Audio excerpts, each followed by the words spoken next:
Hello friends, कैसे हैं आप सब। आई होप आप सब अच्छे होंगे और आपकी पढ़ाई अच्छी से चल रही होगी। फ्रेंड्स, आज हम देखने वाले हैं ईवीएस का। देखिए, आज हम ईवीएस का 2 फरवरी का क्वेश्चन पेपर देख रहे हैं। तो आइए स्टार्ट करते हैं। देखिए, क्वेश्चन नंबर 1 में कह रहा है, आप दिल्ली से तिरुवनंतपुरम रेल द्वारा यात्रा कर रहे हैं। दिल्ली के बाद पड़ने वाले प्रमुख रेलवे स्टेशनों का सही क्रम बताना है। तो देखिए, सही क्रम यहाँ पर क्या हो जाएगा। सही क्रम हो जाएगा ग्वालियर, भोपाल, नागपुर, विजयवाड़ा, चेन्नई, तिरुवनंतपुरम। ये यहाँ पर राइट ऑप्शन हो जाएगा। ठीक, अब जरा इसका एक्सप्लेनेशन देख लीजिए। एक्सप्लेनेशन भी सेम चीज़ ही है दिया रखा। ठीक, तो इसको पढ़ लीजिएगा।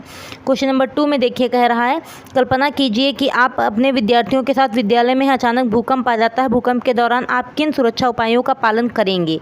सबसे पहला कदम, आप इमारत के बाहर दौड़ जाएंगे। विद्यार्थियों को अभी उतना अगर दौड़ने का टाइम नहीं हो तो पता चला तब तक भूकंप आ ही जाए तो फिर वो काम ठीक नहीं रहेगा।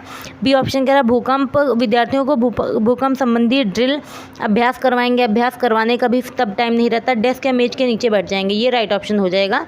ठीक, तो इस तरीके से सी यहाँ पर राइट ऑप्शन हो गया। अब जरा इसमें एक चीज़ पढ़ लीजिए। भूकंप की तीव्रता और अवधि का पता लगाने के लिए सिस्मोग्राफ का इस्तेमाल किया जाता है, जबकि भूकंप का परिणाम मापने के लिए रिक्टर स्केल का उपयोग किया जाता है। चार्ल्स एफ रिक्टर ने 1935 में रिक्टर स्केल विकसित किया था। भूगर्भ शास्त्र की एक विशेष शाखा जिसमें भूकंपों का अध्ययन किया जाता है वो सिस्मोलॉजी कहलाती है। आइए देखते हैं हम अपना next question, question number 3। Question number 3 में कह रहा है, निम्नलिखित में से किस कला रूप में वस्त्रों की रंगाई और प्राकृतिक रंगों जैसे गोबर, नील, हल्दी आदि के माध्यम से नमूने बनाए जाते हैं। तो देखिए, इस तरीके के जो बनाया जाता है वो चीज़ हो जाएगी यहाँ पर। पहले इसका देखते हैं हम।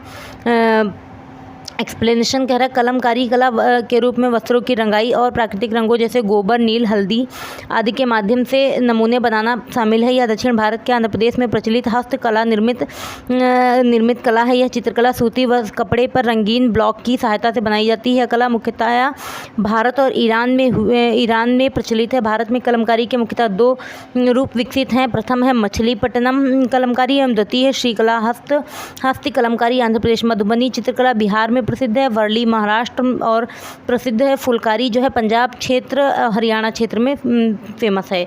तो इस तरीके से यहाँ पर राइट ऑप्शन हो जाएगा सी। यहाँ पर राइट ऑप्शन सी हो जाएगा। अब देखते हैं हम नेक्स्ट क्वेश्चन, क्वेश्चन नंबर 4। कह रहा है, किस राज्य से नीरज चोपड़ा संबंधित हैं, उस राज्य के लोगों का मुख्य भोजन क्या है। तो देखिए, नीरज चोपड़ा का संबंध जो है हरियाणा राज्य से है। नीरज चोपड़ा का संबंध हरियाणा राज्य से। हरियाणा राज्य में रोटी, दाल, राजमा, आलू पराठा ये सब कुछ फेमस है। तो यहाँ पर क्या हो जाएगा, मुख्य भोजन है, तो बी यहाँ पर राइट ऑप्शन हो जाएगा। अब जरा एक बार पढ़ लीजिए, नीरज चोपड़ा का नाम क्यों आया है। नीरज चोपड़ा का संबंध हरियाणा राज्य के पानीपत जिले से। हरियाणा राज्य के लोगों के मुख्य भोजन रोटी, दाल, राजमा, आलू पराठा, मीठी और नमकीन दोनों तरह की लस्सी भी हरियाणा में प्रचलित है। नीरज चोपड़ा एक भारतीय एथलीट हैं जो ट्रैक एंड फील्ड के जेवलिन थ्रो नामक गेम से जुड़े हुए हैं। नीरज चोपड़ा ने 87.58 मीटर भाला फेंक कर टोक्यो ओलंपिक 2021 में गोल्ड मेडल जीतकर इतिहास रचा है। इस तरीके से ये क्वेश्चन हो गया। अब देखते हैं हम क्वेश्चन नंबर 5। इसमें कह रहा है, हिमानी पानी की खाली बोतलों में पानी, तेल, पेंट आदि का भंडारण करती है। वह इस्तेमाल की गई बोतलों में सुंदर पौधे रोपकर कक्षा की दीवारों को सजाती है। वह क्या कर रही है। पुनः चक्रण, लघु चरण, पुनः उपयोग में लाना और उच्च चक्रण। तो यहाँ पे देखिए वो क्या कर रही है, यहाँ पर पुनः उनको उपयोग में ला रही है, यानी सी तो राइट ऑप्शन हो जाएगा। अब देख लेते हैं इसका हम एक्सप्लेनेशन। तो देखिए फ्रेंड्स, एक्सप्लेनेशन में कह रहा है, हिमानी पानी की खाली बोतलों, पानी, तेल, पेंट आदि का भंडारण करती है। इस्तेमाल की गई बोतलों में सुंदर पौधे रोपकर कक्षा की दीवारों को सजाती हुआ पानी की खाली बोतलों को पुनः प्रयोग में लाने के लिए यह कार्य कर रही है। अनेक वस्तुएं ऐसी ही हैं जो प्रयोग में लाने के उपरांत पुनः नया रूप देकर उपयोगी वस्तुओं को बनाने के काम आ सकती है। इस प्रक्रिया को पुनः चक्रण कहते हैं, यानी रीयूजिंग कर रही है। अब देखते हैं हम क्वेश्चन नंबर 6। क्वेश्चन नंबर 6 में कह रहा है, निम्नलिखित में से पौधों का कौन सा समूह वानस्पतिक पौधों के अंश द्वारा उपजता है। तो देखिए यहाँ पर क्या हो जाएगा, आलू, गुलाब, गन्ना, यानी सी यहाँ पर जो है ये समूह पौधों के अंश द्वारा उपजता है। आलू एक तनारूपी फसल है। गुलाब एक बहुचक्रीय झाड़ीदार कटीला पुष्पीय पौधा है। गन्ना एक नगदी फसल है। इन सभी पौधों की गांठों में कलियाँ होती हैं जो नए पौधों को जन्म देती हैं। अब देखते हैं हम क्वेश्चन नंबर 7। क्वेश्चन नंबर 7 में कह रहा है, खाद्य पदार्थों के समूह का चयन करिए जिन्हें भोजन के रूप में जिन्हें पौधे के एक ही भाग से प्राप्त किया जाता है।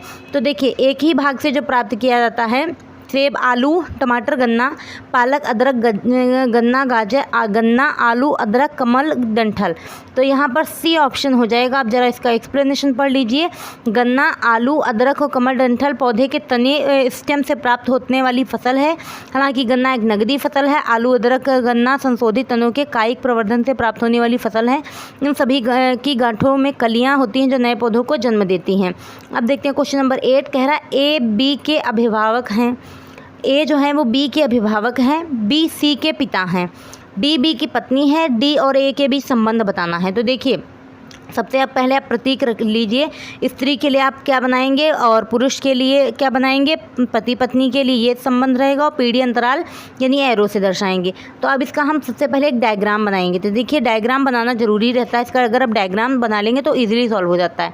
देखिए यहाँ पे कहा था ए बी के पिता हैं, ठीक है, और सी जो हैं सी के पिता बी हैं। तो इस तरीके से देखिए पीढ़ी अंतराल दिखाई दे। बी डी के बीच पति पत्नी का संबंध है तो इनको इस तरीके से दर्शाया गया। अब ए और डी के बीच किसका संबंध होगा? तो देखिए ए और डी के बीच कैसा संबंध होगा? पुत्र वधू का संबंध है। अब देखते हैं क्वेश्चन नंबर 9। इसमें कह रहा है निम्नलिखित में से किसका फैलाव यानी छितराव अधिकांशतः पशुओं द्वारा होता है? सूरजमुखी, आक, आम, नारियल।